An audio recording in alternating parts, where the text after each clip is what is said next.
اب آئیے حضرات گرامی، جن کی سرپرستی میں آج ہمارا اجلاس پروان چڑھا ہے، جنہیں ہم سب مولانا اشتیاق احمد صاحب قاسمی کے نام سے جانتے ہیں، میں ان سے گزارش کر رہا ہوں اس شعر کے ساتھ کہ باادب ادب کا مقام آ رہا ہے، باادب ادب کا مقام آ رہا ہے، ارے محمد کا غلام آ رہا ہے، فدا جی کی آواز پر ہے زمانہ، وہی یاد شیریں کلام آ رہا ہے۔ الحمدللہ رب العالمین والصلاة والسلام علی سید المرسلین وعلی آلہ واصحابہ اجمعین، اما بعد، قال النبی صلی اللہ علیہ وسلم من نفس عن مؤمن کربتا من کرب الدنیا نفس اللہ عنہ کربتا من کرب یوم القیامہ ومن یسر علی موسر یسرہ اللہ علیہ فی الدنیا والآخرہ ومن ستر مسلما سترہ اللہ علیہ فی الدنیا والآخرہ واللہ فی عون العبد ما کان العبد فی عون اخیہ او کما قال رسول اللہ صلی اللہ علیہ وسلم۔ حضرات علماء کرام، محترم دینی بزرگوں، دوستوں اور ساتھیوں، یہ بڑی خوشی اور مسرت کا مقام ہے کہ نوجوان بچوں کی جد و جہد کوشش سے یہ پروگرام انعقاد پذیر ہوا۔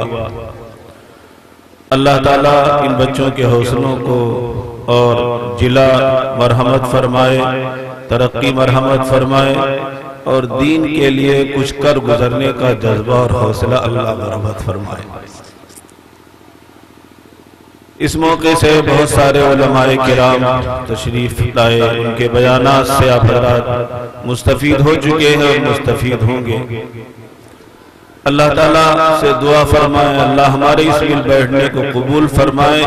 اور جن مقاصد کو لے کر کے یہ جلسہ منعقد ہوا ہے اس کے بہترین اثرات اور ثمرات اللہ دنیا اور آخرت دونوں جہان میں مرتب فرمائے۔ میں معذرت کر رہا تھا، لیکن بچوں کی خواہش پر اور ان کے اصرار پر میں حاضر ہو گیا، ورنہ مولانا عقیل الرحمن صاحب اللہ نے دلسوز اور پرکیف بیان سے اللہ نے انہیں سرفراز کیا ہے۔ اچھا موقع ہے کہ ہم ہماری بستی میں پہلی مرتبہ آئے ہیں، ان سے ہم لوگ زیادہ زیادہ استفادہ کریں اور ان کی آمد ہم سب کے لیے خیرات و برکات کا باعث بنائے، اور اللہ ہم تمام لوگوں کو ان کی باتوں کو سنجیدگی سے، غور و خوض سے اور عمل کرنے کی نیت سے سننے کی اللہ توفیق مرحمت فرمائے۔ میں نے جو روایت پڑھی ہے، نبی کریم صلی اللہ علیہ وسلم نے فرمایا، جو شخص دنیا میں کسی کے رنج کو، غم کو، تکلیف کو معمولی درجے میں اگر دور کرے گا تو اللہ تعالیٰ کل قیامت میں اس کی بڑی سے بڑی تکلیف کو اللہ دور فرما دیں گے، رنج کو، پریشانی کو اللہ تعالیٰ دور فرما دیں گے۔ آج دنیا میں ہر ایک آدمی اپنے لیے کوشش کرتا ہے، جد و جہد کرتا ہے، اپنی بنانے کی فکر تو ہر ایک آدمی کرتا ہے۔ یہ بڑے حوصلے کی بات ہے، قابل ستائش ہے وہ لوگ دوسروں کے لیے سوچیں، دوسروں کے کام آئیں، دوسروں کی تکلیف دور کریں، دوسروں کی مدد کریں، نصرت کریں۔ یہ نبیوں کا طریقہ ہے اور صحابہ کا طریقہ ہے، اور اس کے اندر ہمارے لیے دنیا اور آخرت دونوں جہان کی بھلائی ہے۔ اگر ہم یہ چاہتے ہیں کہ ہماری آخرت میں اشک سوئی ہو جائے، ہمارے رنج اور تکلیف دور کر دیے جائیں، تو آج دنیا میں جو پریشان حال ہیں، جو مصیبت زدہ ہیں، کسی بھی اعتبار سے پریشان حال ہیں، ان کی دلداری کر دیں، ان کی مدد کر دیں، پیسے سے، چند بول سے ان کی مدد کر دیں، تو اللہ اس کا صلہ اور بدلہ کر قیامت میں مرحمت فرمائیں گے کہ اس کی آخرت میں تکلیفوں اور پریشانیوں کو اللہ دور فرما دیں گے۔ اسی طرح نبی کریم صلی اللہ علیہ وسلم نے فرمایا اگر کوئی شخص پریشان حال ہے، تنگ دست ہے، اس کے لیے آپ نے آسانی و سہولت پیدا کر دی۔ مثال کے طور پر ایک آدمی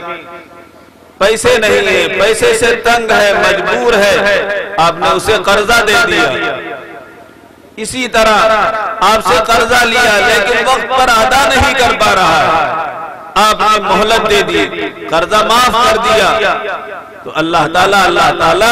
کل قیامت میں جب کوئی سہارا نہیں ہوگا، ہر طرف اندھیرا ہی اندھیرا ہوگا، آپ کے لیے اللہ آسانی و سہولت و رحمت فرمائے گا۔ حدیث پاک کے اندر آتا ہے ایک شخص کا انتقال ہوا، اللہ تعالیٰ نے فرشتوں سے کہا اس کے اعمال نامے کو دیکھو، اس کے اعمال نامے میں کوئی نیکی بھی ہے، اس سے پوچھو۔ تو فرشتوں نے معلوم کیا، تحقیق کی، تو معلوم ہوا اس کے اعمال نامے میں کوئی نیکی ہی نہیں۔ اللہ تعالیٰ نے کہا پھر کہو دوبارہ غور کرے۔ جب غور کیا تو غور کرنے کے بعد یہ کہا کہ میرے خیال میں میرے پاس کوئی نیکی نہیں، صرف ایک نیکی کہ میرا ایک نوکر تھا، میرا خادم تھا، وہ لوگوں کے ساتھ لین دین کا معاملہ اس کے ذمہ میں نے کر رکھا تھا۔ میں نے اس سے کہہ رکھا تھا کہ اگر کوئی مقروض ہے، تم سے قرضہ لیا ہے تو اس میں مہلت دینا، تنگی پیدا مت کرنا، سختی نہ کرنا، نرمی کا معاملہ کرنا۔ کہا اچھا، اللہ نے سن کر کے کہا اچھا، یہ بندہ ہو کر کے جب یہ فراخ دلی کر رہا ہے تو میں تو رحمین ہوں، میں تو اکرم الاکرمین، اللہ نے اس کی بخشش فرما دی۔ آج دنیا میں اس طرح کے معاملات کا کرنا، اس طرح کا عمل کرنا دشوار ہوتا ہے، تنگ ہوتا ہے، لیکن دل کو مضبوط کر کے اگر آپ یہ عمل کر لیں گے تو کل اللہ سکھ دے گا، چین دے گا، آرام دے گا، تنگیوں سے نجات عطا رحمت فرمائے گا۔ اسی طرح آپ نے فرمایا وَمَنْ سَتَرَ مُسْلِمًا سَتَرَهُ اللَّهُ عَلَيْهِ فِي الدُّنْيَا وَالْآخِرَةِ۔ اگر کوئی آدمی کسی انسان کی صدر پوشی کرے گا، صدر پوشی دو طرح ہے، ایک صدر پوشی یہ ہے کوئی آدمی جس کے پاس کپڑا نہیں ہے، جاڑے کا موسم ہے، اس کے پاس اوڑھنے کا سامان نہیں ہے، سر چھپانے کے لیے جگہ نہیں ہے، اگر آپ نے اس کی مدد کر دی، کپڑا پہنا دیا، اسی طریقے سے سردی کا انتظام کر دیا اور کچھ کر دیا، تو اللہ آپ کو لباس پہنائے گا کل قیامت میں، اور وہ جنتی لباس ہوگا۔ ہمارا یہ لباس چند دن کے لیے ہے، اور اللہ جو لباس پہنائے گا وہ ہمیشہ ہمیشہ کے لیے ہوگا، اور وہ جنتی لباس ہوگا جس کا دنیا میں کوئی دنیا جو ہے جس کا مقابلہ دنیا کی کوئی چیز کر ہی نہیں سکتی۔ اس لیے ان بچوں نے جو پروگرام کر کے کہ ہاں دین کی بات لوگوں تک پہنچ جائے اور کچھ لوگوں کی مدد ہو جائے، یہ بہت قابل تحسین اقدام ہے، ہمیں اس میں مدد کرنا چاہیے اور ان بچوں کے حوصلوں کو بڑھانا چاہیے۔ آگے روایت میں بیان کہ واللہ فی عون العبد ما کان العبد فی عون اخیہ،